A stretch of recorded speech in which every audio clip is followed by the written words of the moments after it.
It is a battle of strength, speed, endurance.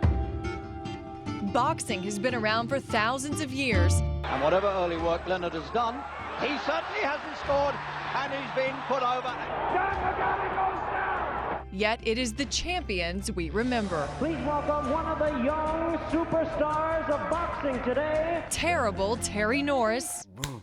I dropped him. Is one of them. When I stepped in the ring, I just knew my opponent was gonna do, and just made sure I did something different. Norris has got power. He'll come back down to the body. He'll dig with the ribs. He'll come with the uppercut. He will hurt you if you sit on the ropes. I'll guarantee you that. An elite fighter who didn't just rely on one signature move, Norris was versatile. If you were a boxer, he was in your grill for 12 rounds. If you were a slugger, he danced around you. I'm one of those fighters that came to fight, and I was in your face. Norris was a fighting machine, winning 291 times and losing only 4 as an amateur.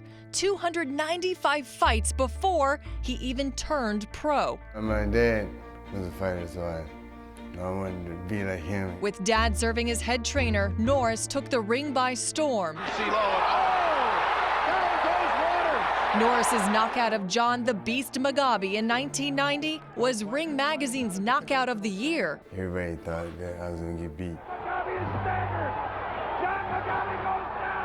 I came out and just shined like a dime. The next year, Norris went 12 rounds against his boyhood idol, 5-time world champion Sugar Ray Leonard. Believe it or not, it was an easy fight. Leonard has done. He certainly hasn't scored. I wanted to knock him out, then there was a time I just kept like, nah, I'm not gonna idol out. Norris became a 4-time light middleweight world champ, a Hall of Famer, a legend in the boxing world who set the standard for explosive hand speed and killer instinct. As a pro, Norris finished with a 47-9 record, 31 victories coming by way of knockout. I knew how to throw these, man. But you know, I made a lot of mistakes, you know, and I'm here where I'm at now. Again, the incredible knockout ratio of Jackson. Whoa! And then right to that, Terry Norris is gone.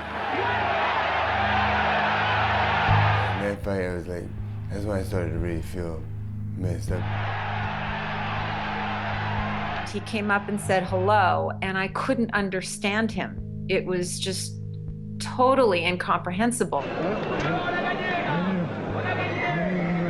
That's when Dr. Margaret Goodman, a neurologist and former chief ringside physician for the Nevada Athletics Commission, stepped in. She was part of the panel that denied Norris's request for a license to fight in the state back in 2000. If you look at Terry even now, I mean, he's just an amazing athlete, but sometimes chronic brain injury can take several forms.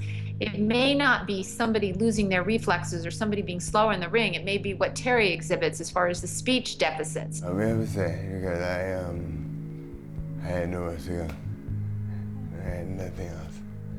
Now at the age of 46, Norris is facing the biggest fight of his life, the one with himself. He has Parkinson's-ism. His coordination is off. It's balance, rigid, his muscles are, rigid, and he's so muscular and lean, but that's because his muscles are always contracted. It's really hard for him because he is, he's a very macho man. Norris's wife Tanya says the harsh reality of boxing hit terrible Terry Norris hard.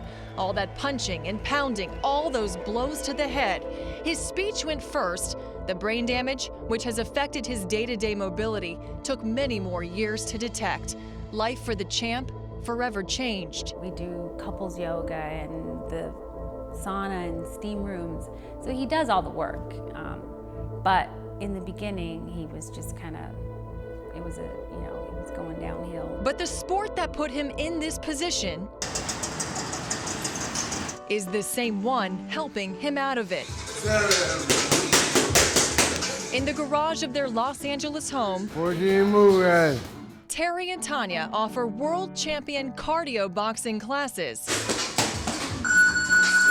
from dawn to dusk. Yeah, it takes the place of boxing. When I'm in there seeing people really trying to box and really trying to, It makes me happy. When I got here, I was looking on the walls at his pictures. I was like, oh, wait a minute, he's the real deal here. Just amazing, and it just makes me feel good to know that I'm doing something that makes him feel good, you know, and being able to have a second life at boxing for him. I felt like it brought the world champion in him back. The proceeds help support Norris's foundation. It's called The Final Fight. The Norrises use it as a platform to educate other fighters and their families while pushing for mandatory health insurance and more frequent brain scans for fighters. They don't have anyone looking out for them, and I just feel like with a sport where a blow is equivalent to an 80-pound mallet, you have to watch over it. So I see some of the best fighters in the world can barely walk, stumbling around. It's sad. Looking back now, was it worth it? I wouldn't say it was. I put my family on the map. I made my dad happy. He passed away now. We were like best friends.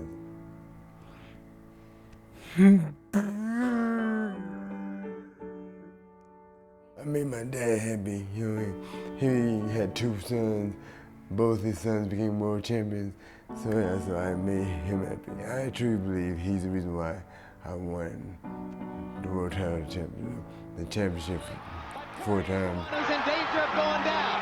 Let's see if Norris... He's the reason why I'm a Hall of Famer. He's the reason why, I'm history. He's the reason.